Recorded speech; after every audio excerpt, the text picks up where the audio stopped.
नमस्कार आदाब, मैं हूं पंकज। आप देख रहे हैं DN24। छत्तीसगढ़ के दुर्ग जिला से 10 से 12 किलोमीटर दूर एक गांव है, खेलगांव पुरे। इस गांव के मिट्टी में कुछ तो बात है। आप जो मेरे पीछे ये तालाब देख रहे हैं, ये हर गांव में तालाब होता है और आपने बचपन में इसमें तैराकी जरूर की होगी। लेकिन क्या कभी आपने सोचा है कि इस तालाब से तैराकी करके इस गाँव के बच्चे वर्ल्ड रिकॉर्ड बना सकते हैं? बिल्कुल सही सुना आपने। इस गांव के हर दूसरे घर से एक लड़का जो है नेशनल प्लेयर है। और कहते हैं कि स्पोर्ट्स सबसे महंगी ट्रेनिंग है। अगर आप बात करें तैराकी की, तो अगर आप तैराकी के लिए किसी भी इंस्टीट्यूट में जाएंगे तो आपको हर महीने की 20,000 रुपये फीस लगेगी। लेकिन सबसे बड़ी बात है कि इन गांव के लोगों ने इस तालाब को ही अपना मजबूती बनाया और इस गांव के बच्चे इस तालाब में तैर करके ही आज नेशनल प्लेयर हैं और अपने खेल के दम पे लड़के आज सरकारी नौकरी में भी हैं। और इन बच्चों को जो प्रशिक्षण देता है वो हैं ओम ओझा जी, जो कोई पैसा नहीं लेते। और ऐसा भी नहीं है कि इन्हें कोई फंड करता है, और ऐसा भी नहीं है कि यहाँ पे सुविधाएं नहीं हैं, लेकिन वो सुविधाएं काफ़ी दूर हैं और उसके लिए महंगी फीस भी लगती है। तो जो इस गुरुकुल के गुरु हैं ओम ओझा जी, उनसे आपकी मुलाकात करवाता हूँ और फिर दिखाता हूँ यहाँ के हुनहार बच्चों से मिलवाता हूँ जो नेशनल प्लेयर भी हैं और नेशनल खेल भी चुके हैं। और कुछ तो ऐसे भी हैं जिन्होंने रिकॉर्ड बना चुका है 8 घंटे की लगातार तैराकी की। तो चलिए मेरे साथ इस सफ़र पे और मिलवाते हैं हम आपको ओम ओझा जी से। आज का शेड्यूल सबको पता है? ठीक है, फिर जल्दी से चेंज करके आएंगे, ठीक है? 5 मिनट के अंतर्गत नीचे उतरेंगे पानी के अंतर्गत। अब पूरा शेड्यूल आज 100% कंप्लीट करना, ठीक?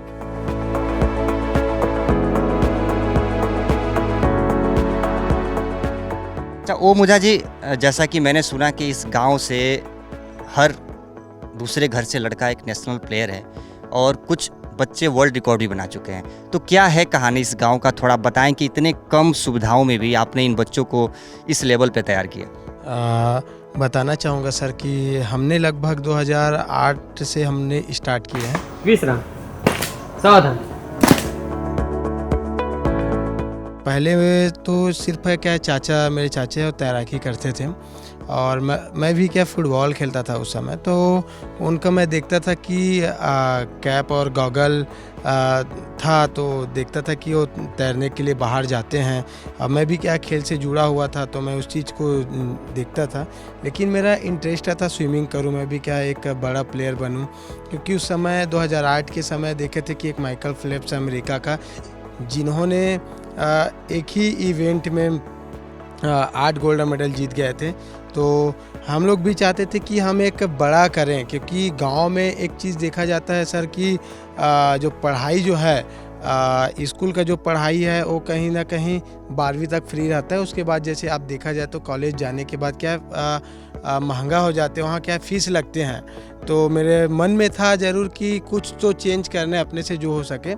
तो मैं जब खेलना स्टार्ट किए तो मेरे पास उतना सुविधा नहीं था। तालाब में किए, तालाब में करने के बाद बाहर गए, बाहर जाने के बाद काफ़ी भेदभाव हुआ। तो मैंने एक चीज़ ये नोटिस किया कि जो करना है अब करना ही है, तालाब में ही करना है। तो फिर मैं तैराना शुरू किया बच्चों को। तो जब 4-5 लड़के जुड़े मेरे से और जुड़ के उन्होंने तैराकी किए, उन लोगों ने भी स्टेट खेले, नेशनल खेले। फिर मैंने देखा कि गर्ल्स को भी जोड़ना चाहिए। तो मैंने क्या है, कुछ लड़कियों को बोला कि आप प्रैक्टिस करो, आप यहाँ पे बहुत अच्छे हैं, आप बहुत आगे तक जा सकते हैं। तो क्या है, गांव में क्या सर रहते हैं कि लोग बोलते हैं कि कहाँ अपने बच्चे को आप तैराकी में भेज रहे हो, छोटे छोटे कपड़े पहन के तैरते हैं, ये चीज़ गाँव के लिए अच्छे नहीं है।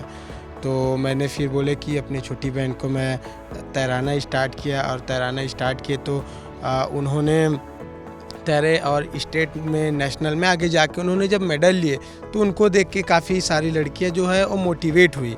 और मोटिवेट होने के बाद क्या धीरे धीरे लड़कियों की संख्या बढ़ी। 8 मिनट तैरना बहुत मुश्किल है, लेकिन 8 घंटा तैरना कितनी बड़ी चैलेंज रहते हैं। उनके लिए हम लोगों ने काफ़ी तैयारी किए।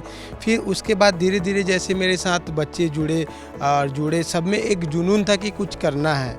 तो जैसे स्विमिंग पूल में सारे फैसिलिटी है, हर प्रकार की सुविधा है, हमारे तालाब में कुछ भी नहीं है। तो हम लोगों ने मात्र एक ही है कि अगर स्विमिंग पूल में कोई 4 घंटा प्रैक्टिस करते हैं तो हम 8 घंटा प्रैक्टिस करेंगे। तो ये हमारा सर लगन ही है और बच्चों का पेरेंट्स का सपोर्ट है, जिसकी वजह से हमने लगातार आगे बढ़ रहे हैं और निश्चित ही आगे बढ़ते रहेंगे सर। आपने तालाब को ही क्यों चुना? क्योंकि तालाब में पत्थर कंकड़ भी हो सकते हैं, कीड़े मकोड़े भी हो सकते हैं, तो क्या आप लोग इसकी कैसे इसको मैनेज कैसे करते हैं आप? सबसे बहुत अच्छी बात कही सर आपने, क्योंकि देखो सर कि शहर में क्या स्विमिंग पूल होते हैं, शहर में लोग के पास पैसा होते हैं, गांव में पैसा नहीं है। क्योंकि जैसे मेरे पास 70 से 80 बच्चे हैं, सबके पेरेंट्स एक दिन में 200 से 250 ही कमाते हैं और 200 से 250 कमाते हैं और एक गर्ल्स का कॉस्ट्यूम होता है सर 1000 से 1200 के बीच में आते हैं। बॉयज़ का कॉस्ट्यूम है 200 से 400 के बीच में आते हैं। अगर किसी पेरेंट्स को बोलो कि आप कॉस्ट्यूम खरीदो तो उनका खाएंगे क्या उन लोग, तो काफ़ी सारी दिक्कत है।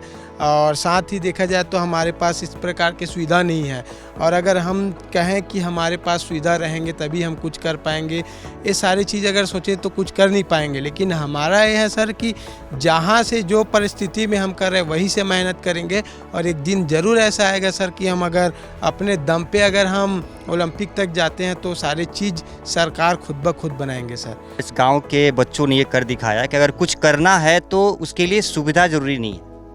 क्यों, क्या कहते हैं आप? यहाँ से तालाब में करके जब प्रैक्टिस करके हम नेशनल में मेडल ले सकते हैं, इंटरनेशनल खेल सकते हैं, तो अगर इस प्लेयर को बाहर ले जाके ओलंपिक की तैयारी के लिए एकेडमी में, अच्छी एकेडमी में तैयारी कराएं तो निश्चित ही सर यहाँ के बच्चे ओलंपिक में भी मेडल ले लेंगे। तो यहाँ मेहनत करें तो सर निश्चित ही मैं बताना चाहूँगा कि निश्चित ही मेडल लाएंगे।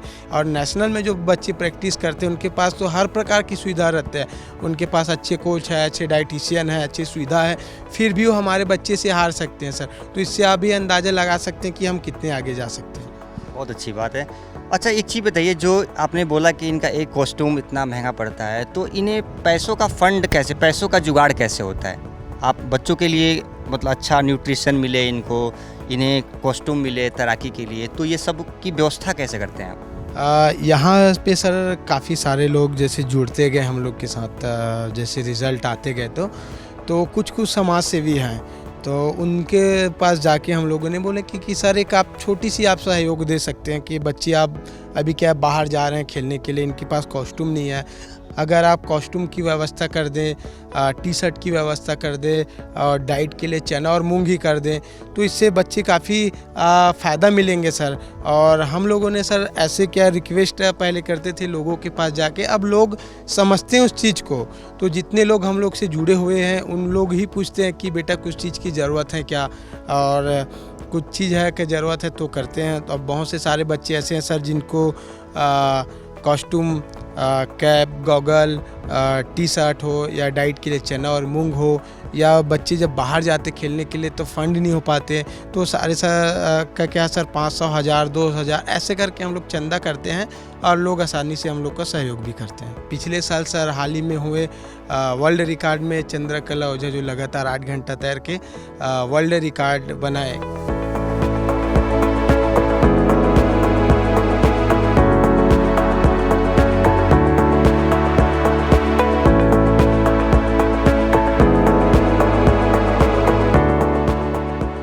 5 साल की उम्र के से हम लोग को हमारे कोच ओम कुमार ओझा सिखा रहे हैं, और उन फ्री में ही सिखाते हैं हम लोग को, क्योंकि फ़ंड हमारे पास नहीं है तो फ्री में ही सिखाते हैं। आज वो नहीं होते तो हम लोग इस मुकाम पर नहीं आते। और मैं नेशनल, स्टेट और नेशनल में गोल्ड मेडल ले चुकी हूँ, और हाल ही में मैं golden book of world record में लगातार 8 घंटा तैरकर अपना नाम दर्ज कराई। हम लोग तालाब में तैर कर तो नेशनल खेल रहे हैं और रिकॉर्ड बना रहे हैं, और स्विमिंग पूल आएगा तो हम लोग ओलंपिक में मेडल लेंगे।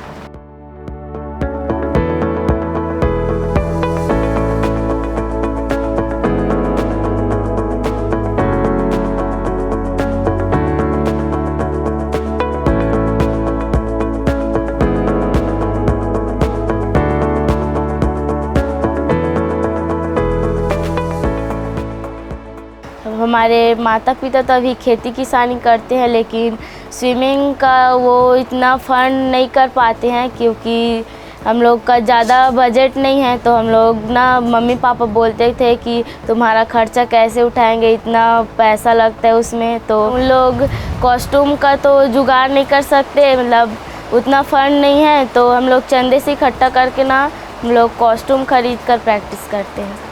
वर्ल्ड रिकॉर्ड के एक दिन पहले हमारे घर पे माहौल काफ़ी अच्छा था, लेकिन सभी नर्वस हो रहे थे कि बच्ची कर पाएगी कि नहीं कर पाएगी। हम लोग उसको हौसला बढ़ाएंगे उसका। ऐसा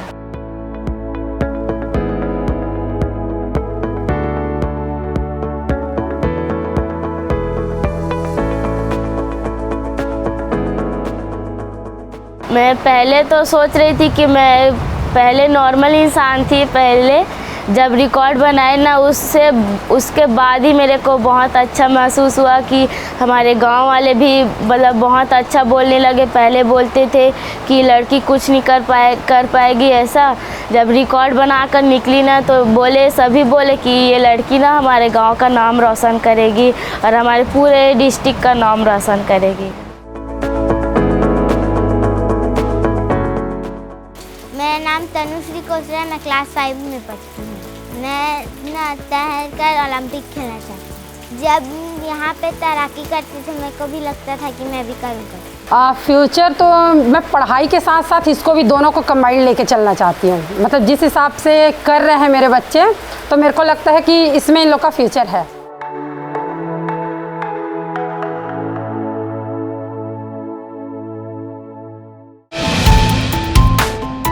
जो है आपके आसपास, आपके शहर का खास, वो दिखाएगा आपको DNN 24, आपका अपना डिजिटल न्यूज नेटवर्क। तो फिर कीजिए लाइक, सब्सक्राइब और फॉलो।